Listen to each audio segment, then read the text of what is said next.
Chapter 87. The Grand Armada. The long and narrow peninsula of Malacca, extending southeastward from the territories of Burma, forms the most southerly point of all Asia. In a continuous line from that peninsula stretch the long islands of Sumatra, Java, Bali, and Timor, which, with many others, form a vast mole or rampart, lengthwise connecting Asia with Australia and dividing the long, unbroken Indian Ocean from the thickly studded Oriental archipelagos. This rampart is pierced by several sally ports for the convenience of ships and whales, conspicuous among which are the Straits of Sunda and Malacca. By the Straits of Sunda, chiefly, vessels bound to China from the west emerge into the China Seas.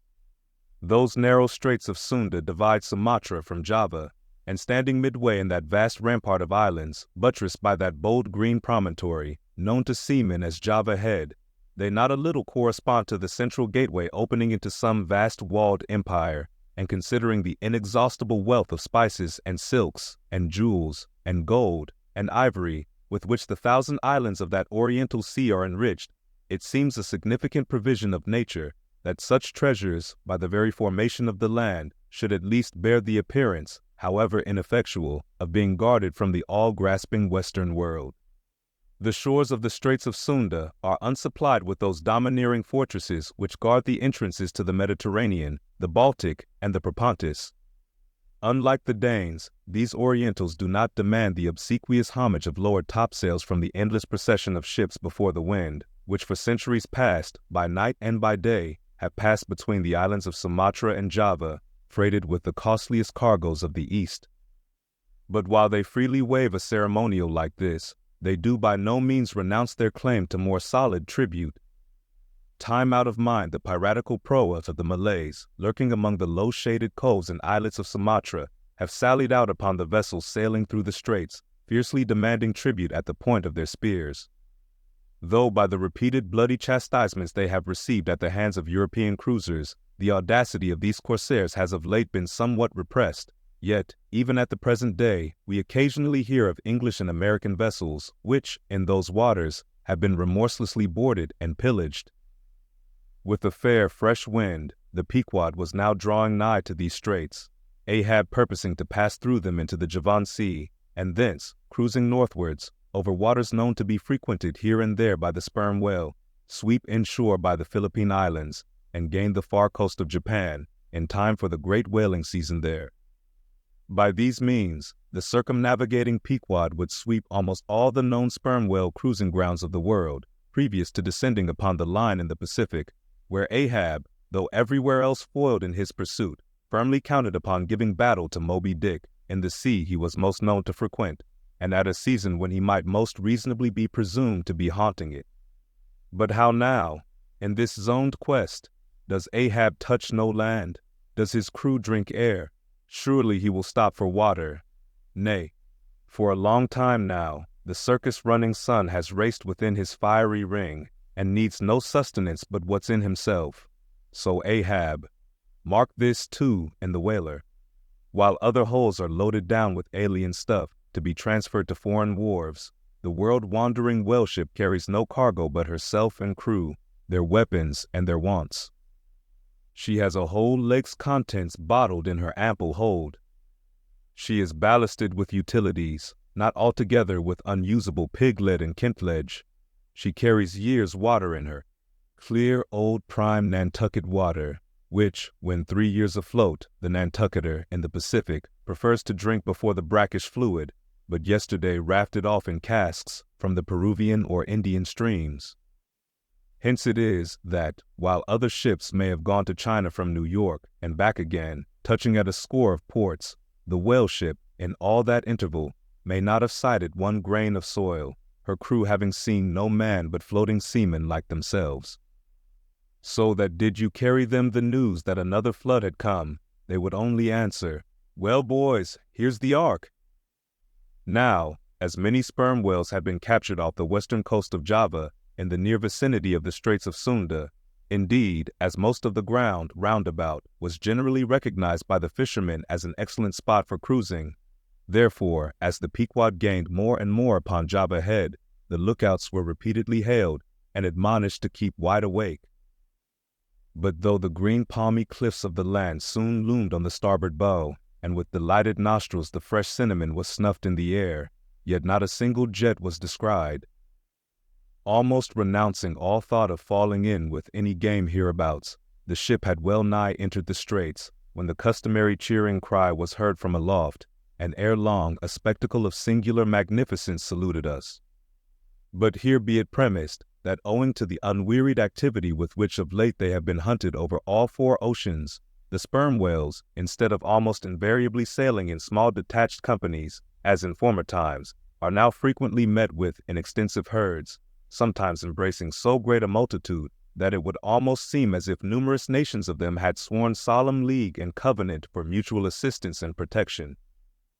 To this aggregation of the sperm whale into such immense caravans may be imputed the circumstance that even in the best cruising grounds, you may now sometimes sail for weeks and months together without being greeted by a single spout, and then be suddenly saluted by what sometimes seems thousands on thousands. Broad on both bows, at the distance of some 2 or 3 miles, and forming a great semicircle, embracing one half of the level horizon, a continuous chain of whale jets were up playing and sparkling in the noonday air.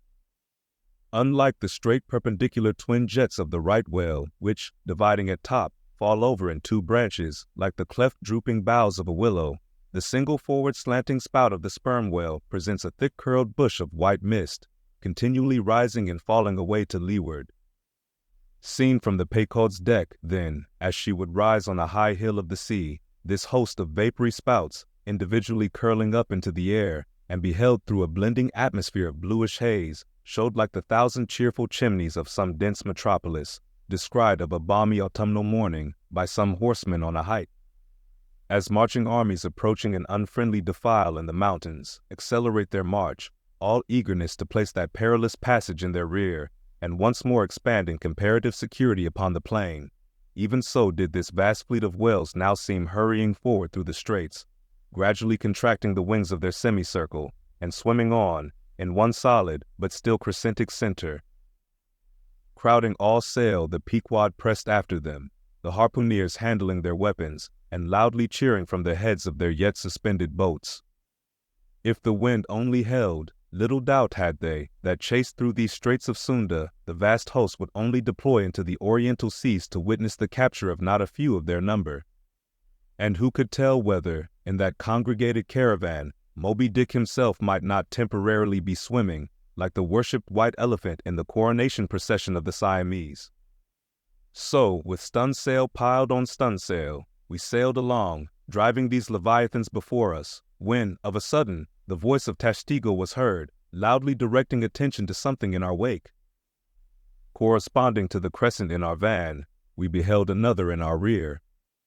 It seemed formed of detached white vapors, rising and falling something like the spouts of the whales, only they did not so completely come and go, for they constantly hovered, without finally disappearing. Leveling his glass at this sight, Ahab quickly revolved in his pivot hole, crying, "Aloft there, and rig whips and buckets to wet the sails. Malays, sir, and after us." As if too long lurking behind the headlands, till the Pequod should fairly have entered the straits, these rascally Asiatics were now in hot pursuit, to make up for their overcautious delay. But when the swift Pequod, with a fresh leading wind, was herself in hot chase, how very kind of these tawny philanthropists to assist in speeding her on to her own chosen pursuit, mere riding whips and rowels to her that they were. As with glass under arm, Ahab to and fro paced the deck, in his forward turn beholding the monsters he chased, and in the after one the bloodthirsty pirates chasing him. Some such fancy as the above seemed his. And when he glanced upon the green walls of the watery defile in which the ship was then sailing, and bethought him that through that gate lay the route to his vengeance, and beheld how that through that same gate he was now both chasing and being chased to his deadly end, and not only that, but a herd of remorseless wild pirates and inhuman atheistical devils were infernally cheering him on with their curses. When all these conceits had passed through his brain, Ahab's brow was left gaunt and ribbed, like the black sand beach after some stormy tide has been gnawing it, without being able to drag the firm thing from its place. But thoughts like these troubled very few of the reckless crew, And when, after steadily dropping the pirates astern, the Pequod at last shot by the vivid green cockatoo point on the Sumatra side, emerging at last upon the broad waters beyond, then the harpooneers seemed more to grieve that the swift whales had been gaining upon the ship than to rejoice that the ship had so victoriously gained upon the Malays. But still driving on in the wake of the whales, at length they seemed abating their speed. Gradually the ship neared them, and the wind now dying away, word was passed to spring to the boats. But no sooner did the herd, by some presumed wonderful instinct of the sperm whale, become notified of the 3 keels that were after them, though as yet a mile in their rear, than they rallied again, and forming in close ranks and battalions, so that their spouts all looked like flashing lines of stacked bayonets, moved on with redoubled velocity. Stripped to our shirts and drawers, we sprang to the white ash, and after several hours pulling were almost disposed to renounce the chase, when a general pausing commotion among the whales gave animating token that they were now at last under the influence of that strange perplexity of inert irresolution, which, when the fishermen perceive it in the whale, they say he is gallied. The compact martial columns in which they had been hitherto rapidly and steadily swimming were now broken up in one measureless rout, and like King Porus' elephants in the Indian battle with Alexander, they seemed going mad with consternation. In all directions expanding in vast irregular circles, and aimlessly swimming hither and thither, by their short thick spoutings, they plainly betrayed their distraction of panic. This was still more strangely evinced by those of their number, who, completely paralyzed as it were, helplessly floated like water-logged dismantled ships on the sea. Had these leviathans been but a flock of simple sheep, pursued over the pasture by 3 fierce wolves, they could not possibly have evinced such excessive dismay. But this occasional timidity is characteristic of almost all herding creatures. Though banding together in tens of thousands, the lion-maned buffaloes of the West have fled before a solitary horseman. Witness, too, all human beings, how when herded together in the sheepfold of a theater's pit, they will, at the slightest alarm of fire, rush helter-skelter for the outlets, crowding, trampling, jamming, and remorselessly dashing each other to death.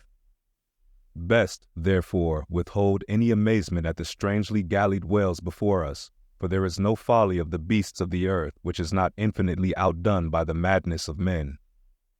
Though many of the whales, as has been said, were in violent motion, yet it is to be observed that as a whole the herd neither advanced nor retreated, but collectively remained in one place. As is customary in those cases, the boats at once separated, each making for some one lone whale on the outskirts of the shoal. In about 3 minutes' time, Queequeg's harpoon was flung, the stricken fish darted blinding spray in our faces, and then running away with us like light, steered straight for the heart of the herd. Though such a movement on the part of the whale struck under such circumstances is in no wise unprecedented, and indeed is almost always more or less anticipated, yet does it present one of the more perilous vicissitudes of the fishery. For as the swift monster drags you deeper and deeper into the frantic shoal, you bid adieu to circumspect life and only exist in a delirious throb. As, blind and deaf, the whale plunged forward, as if by sheer power of speed to rid himself of the iron leech that had fastened to him, as we thus tore a white gash in the sea, on all sides menaced as we flew, by the crazed creatures to and fro rushing about us, our beset boat was like a ship mobbed by ice isles in a tempest, and striving to steer through their complicated channels and straits, knowing not at what moment it may be locked in and crushed. But not a bit daunted, Queequeg steered us manfully, now sheering off from this monster directly across our route in advance, now edging away from that whose colossal flukes were suspended overhead, while all the time Starbuck stood up in the bows, lance in hand, pricking out of our way whatever whales he could reach by short darts, for there was no time to make long ones. Nor were the oarsmen quite idle, though their wonted duty was now altogether dispensed with. They chiefly attended to the shouting part of the business. "Out of the way, Commodore!" cried one, to a great dromedary that of a sudden rose bodily to the surface, and for an instant threatened to swamp us. "Hard down with your tail there!" cried a second to another, which, close to our gunwale, seemed calmly cooling himself with his own fan-like extremity. All whaleboats carry certain curious contrivances, originally invented by the Nantucket Indians, called drugs. Two thick squares of wood of equal size are stoutly clenched together so that they cross each other's grain at right angles. A line of considerable length is then attached to the middle of this block, and the other end of the line being looped, it can in a moment be fastened to a harpoon. It is chiefly among gallied whales that this drug is used. For then, more whales are close round you than you can possibly chase at one time. But sperm whales are not every day encountered. While you may, then, you must kill all you can. And if you cannot kill them all at once, you must wing them, so that they can be afterwards killed at your leisure. Hence it is that at times like these the drug comes into requisition. Our boat was furnished with 3 of them. The first and second were successfully darted, and we saw the whale staggeringly running off, fettered by the enormous sidelong resistance of the towing drug. They were cramped like malefactors with a chain and ball. But upon flinging the third, in the act of tossing overboard the clumsy wooden block, it caught under one of the seats of the boat, and in an instant tore it out and carried it away, dropping the oarsman in the boat's bottom as the seat slid from under him. On both sides the sea came in at the wounded planks, but we stuffed 2 or 3 drawers and shirts in, and so stopped the leaks for the time. It had been next to impossible to dart these drugged harpoons, were it not that as we advanced into the herd, our whale's way greatly diminished. Moreover, that as we went still further and further from the circumference of commotion, the direful disorders seemed waning. So that when at last the jerking harpoon drew out, and the towing whale sideways vanished, then, with the tapering force of his parting momentum, we glided between 2 whales into the innermost heart of the shoal, as if from some mountain torrent we had slid into a serene valley lake. Here the storms in the roaring glens between the outermost whales were heard but not felt. In this central expanse the sea presented that smooth satin-like surface, called a sleek, produced by the subtle moisture thrown off by the whale in his more quiet moods. Yes, we were now in that enchanted calm which they say lurks at the heart of every commotion. And still in the distracted distance we beheld the tumults of the outer concentric circles, and saw successive pods of whales, 8 or 10 in each, swiftly going round and round, like multiplied spans of horses in a ring, and so closely shoulder to shoulder that a titanic circus rider might easily have overarched the middle ones, and so have gone round on their backs. Owing to the density of the crowd of reposing whales more immediately surrounding the embayed axis of the herd, no possible chance of escape was at present afforded us. We must watch for a breach in the living wall that hemmed us in, the wall that had only admitted us in order to shut us up. Keeping at the center of the lake, we were occasionally visited by small tame cows and calves, the women and children of this routed host. Now, inclusive of the occasional wide intervals between the revolving outer circles, and inclusive of the spaces between the various pods in any one of those circles, the entire area at this juncture, embraced by the whole multitude, must have contained at least 2 or 3 square miles. At any rate, though indeed such a test at such a time might be deceptive, spoutings might be discovered from our low boat that seemed playing up almost from the rim of the horizon. I mention this circumstance because, as if the cows and calves had been purposely locked up in this innermost fold, and as if the wide extent of the herd had hitherto prevented them from learning the precise cause of its stopping, or possibly, being so young, unsophisticated, and every way innocent and inexperienced, however it may have been, these smaller whales, now and then visiting our becalmed boat from the margin of the lake, evinced a wondrous fearlessness and confidence, or else a still becharmed panic, which it was impossible not to marvel at. Like household dogs they came snuffling round us, right up to our gunwales, and touching them, till it almost seemed that some spell had suddenly domesticated them. Queequeg patted their foreheads, Starbuck scratched their backs with his lance, but fearful of the consequences, for the time refrained from darting it. But far beneath this wondrous world upon the surface, another and still stranger world met our eyes as we gazed over the side. For, suspended in those watery vaults, floated the forms of the nursing mothers of the whales, and those that by their enormous girth seemed shortly to become mothers. The lake, as I have hinted, was to a considerable depth exceedingly transparent, and as human infants while suckling will calmly and fixedly gaze away from the breast, as if leading 2 different lives at the time, and while yet drawing mortal nourishment, be still spiritually feasting upon some unearthly reminiscence.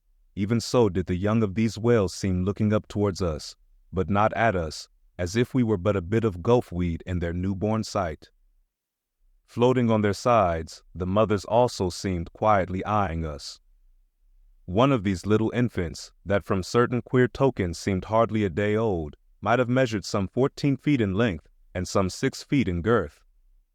He was a little frisky, though as yet his body seemed scarce yet recovered from that irksome position it had so lately occupied in the maternal reticule, where, tail to head, and all ready for the final spring, the unborn whale lies bent like a Tartar's bow.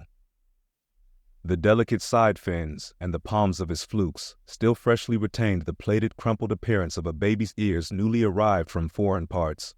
"Line! Line!" cried Queequeg, looking over the gunwale. "Him fast! Him fast! Who lined him? Who struck? 2 whale, 1 big, 1 little."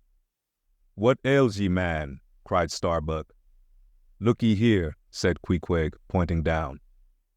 As when the stricken whale, that from the tub has reeled out hundreds of fathoms of rope, as, after deep sounding, he floats up again, and shows the slackened curling line buoyantly rising and spiraling towards the air, so now Starbuck saw long coils of the umbilical cord of Madame Leviathan, by which the young cub seemed still tethered to its dam. Not seldom in the rapid vicissitudes of the chase, this natural line, with the maternal end loose, becomes entangled with the hempen one, so that the cub is thereby trapped. Some of the subtlest secrets of the seas seemed divulged to us in this enchanted pond. We saw young Leviathan amours in the deep. The sperm whale, as with all other species of the Leviathan, but unlike most other fish, breeds indifferently at all seasons, after a gestation which may probably be set down at 9 months, producing but one at a time, though in some few known instances giving birth to an Esau and Jacob, a contingency provided for in suckling by 2 teats, curiously situated, one on each side of the anus, but the breasts themselves extend upwards from that. When by chance these precious parts in a nursing whale are cut by the hunter's lance, the mothers pouring milk and blood rivalingly discolor the sea for rods. The milk is very sweet and rich. It has been tasted by man. It might do well with strawberries. When overflowing with mutual esteem, the whales salute more hominum. And thus, though surrounded by circle upon circle of consternations and affrights, did these inscrutable creatures at the center freely and fearlessly indulge in all peaceful concernments, yea, serenely reveled in dalliance and delight. But even so, amid the tornadoed Atlantic of my being, do I myself still forever centrally disport in mute calm, and while ponderous planets of unwaning woe revolve round me, deep down and deep inland there I still bathe me in eternal mildness of joy. Meanwhile, as we thus lay entranced, the occasional sudden frantic spectacles in the distance evinced the activity of the other boats, still engaged in drugging the whales on the frontier of the host, or possibly carrying on the war within the first circle, where abundance of room and some convenient retreats were afforded them. But the sight of the enraged, drugged whales now and then blindly darting to and fro across the circles was nothing to what at last met our eyes. It is sometimes the custom when fast to a whale more than commonly powerful and alert, to seek to hamstring him, as it were, by sundering or maiming his gigantic tail tendon. It is done by darting a short-handled cutting spade, to which is attached a rope for hauling it back again. A whale wounded, as we afterwards learned, in this part, but not effectually, as it seemed, had broken away from the boat, carrying along with him half of the harpoon line, and in the extraordinary agony of the wound, he was now dashing among the revolving circles like the lone mounted desperado Arnold at the Battle of Saratoga, carrying dismay wherever he went. But agonizing as was the wound of this whale, and an appalling spectacle enough, anyway, yet the peculiar horror with which he seemed to inspire the rest of the herd was owing to a cause which at first the intervening distance obscured from us. But at length we perceived that by one of the unimaginable accidents of the fishery, this whale had become entangled in the harpoon line that he towed. He had also run away with the cutting spade in him, and while the free end of the rope attached to that weapon had permanently caught in the coils of the harpoon line round his tail, the cutting spade itself had worked loose from his flesh. So that, tormented to madness, He was now churning through the water, violently flailing with his flexible tail, and tossing the keen spade about him, wounding and murdering his own comrades. This terrific object seemed to recall the whole herd from their stationary fright. First, the whales forming the margin of our lake began to crowd a little and tumble against each other, as if lifted by half-spent billows from afar. Then the lake itself began faintly to heave and swell. The submarine bridal chambers and nurseries vanished. In more and more contracting orbits, the whales in the more central circles began to swim in thickening clusters. Yes, the long calm was departing. A low advancing hum was soon heard, and then, like to the tumultuous masses of block ice when the great river Hudson breaks up in spring, the entire host of whales came tumbling upon their inner center, as if to pile themselves up in one common mountain. Instantly, Starbuck and Pequod changed places, Starbuck taking the stern. "Oars! Oars!" he intensely whispered, seizing the helm. "Gripe your oars and clutch your souls now. My God, men, stand by. Shove him off, you Pequod. The whale there. Prick him. Hit him. Stand up, and stay so. Spring, men. Pull, men. Never mind their backs. Scrape them. Scrape away." The boat was now all but jammed between two vast black bulks, leaving a narrow Dardanelles between their long lengths. But by desperate endeavor we at last shot into a temporary opening, then giving way rapidly and at the same time earnestly watching for another outlet. After many similar hairbreadth escapes, we at last swiftly glided into what had just been one of the outer circles, but now crossed by random whales, all violently making for one center.